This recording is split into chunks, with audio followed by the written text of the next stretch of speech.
Bonjour tout le monde, aujourd'hui c'est encore un nouvel épisode de la saga Marvel qui s'écrit avec Captain Marvel. Je ne suis pas celle que vous pensez.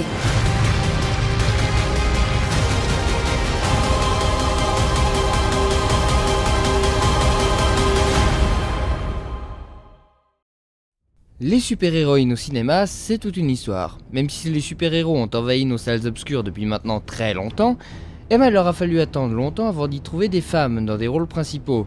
Bon, au début c'était une question de mentalité, et il faudra attendre les années 2000 et le grand boom des adaptations de comics pour qu'on donne leur chance au cinéma. Et là, c'est la catastrophe que tout le monde connaît. Les naufrages de Catwoman et Elektra banniront pour un moment les super-héroïnes des premiers rôles, puisque les producteurs en ont conclu que les spectateurs ne voulaient pas de personnages féminins, alors que c'était juste des gros films de merde.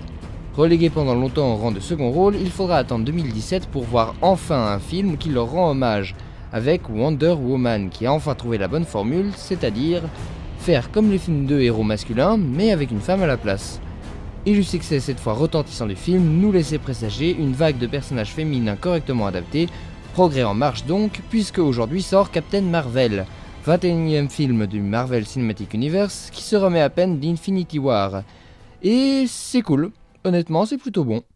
On va commencer par le point le plus vendu du film, son héroïne, Carol Danvers alias Captain Marvel, personnage à l'histoire éditoriale compliquée et qui arrive enfin au cinéma avec la promesse de voir venir botter le cul de Thanos dans 2 mois. Et pour tenir cette promesse, Carol se devait de montrer sa puissance, et puissante, elle l'est, carrément en God Mode à la fin. Mais ses pouvoirs totalement pétés sont encore assez bien amenés et leur puissance arrive graduellement, ce qui rend le tout plus crédible. Parmi la foule de prétendantes pour le rôle, Marvel choisit Brie Larson, jeune actrice déjà oscarisée, qui s'approprie totalement le personnage, montre encore une fois que Marvel sait faire ses castings. D'autant que les scénaristes et réalisateurs ont très bien cerné Carol, son histoire et sa personnalité, sa force et ses faiblesses. Et le plus intéressant est la façon dont ils ont exploité tout ça, car ce développement est injecté dans une structure narrative non linéaire qui rompt avec les origines story classiques, ce qui nous permet de découvrir le personnage en même temps que Carol se découvre elle-même. Cette structure se sert également de nombreux flashbacks utilisés là aussi de manière surprenante et originale. Après Captain Marvel, l'autre star du film, c'est bien entendu Nick Fury qui revient avec un lifting numérique bluffant qui lui enlève 20 ans. Son personnage est tellement génial qu'il vole parfois la vedette pour nous donner l'impression de regarder un Nick Fury le film. Ces scènes fonctionnent bien et son alchimie avec Brie Larson est parfaite.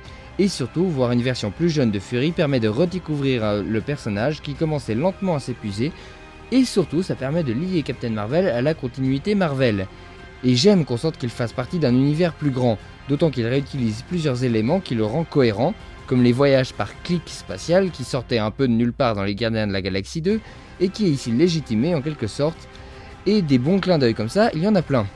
Par contre, le fameux grand retour de Ronan, ça c'est une grosse blague, le gars a une dizaine de plans gros maximum dans tout le film. L'univers est donc riche et vaste. On voit notamment enfin l'Empire Kree plus en détail avec leur capitale, leur intelligence suprême qui est un excellent concept, et la fameuse Star Force, une troupe d'élite Kree badass avec un arsenal SF au design intéressant.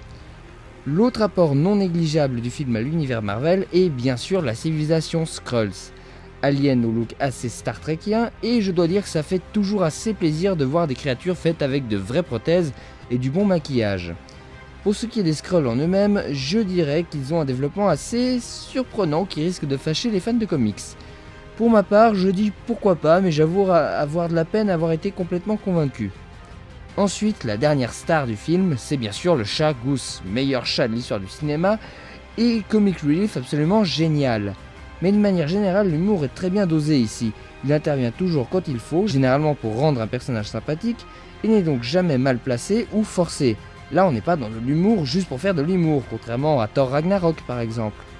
Le film est réalisé par 2 illustres inconnus, Anna Boden et Ryan Fleck, qui malgré tout arrivent à livrer une réalisation qui, sans être révolutionnaire, est tout de même empreinte d'une attention et d'un soin qui fait plaisir à voir.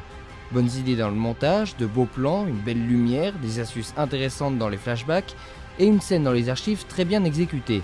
Alors d'accord, ça ne déborde pas de personnalité, ce n'est ni du Tarantino ni du Burton, mais les 2 réalisateurs ont visiblement été attentifs à leur travail, ce qui est toujours assez admirable. La musique est composée par Pinar Toprak, première femme à composer pour un film de super-héros.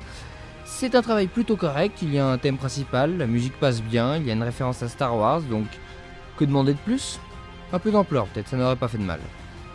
Au final, Captain Marvel confirme que les femmes ont bien leur place au premier rang au cinéma, et les sorties prochaines de Black Widow et Wonder Woman 1984 le confirmeront encore.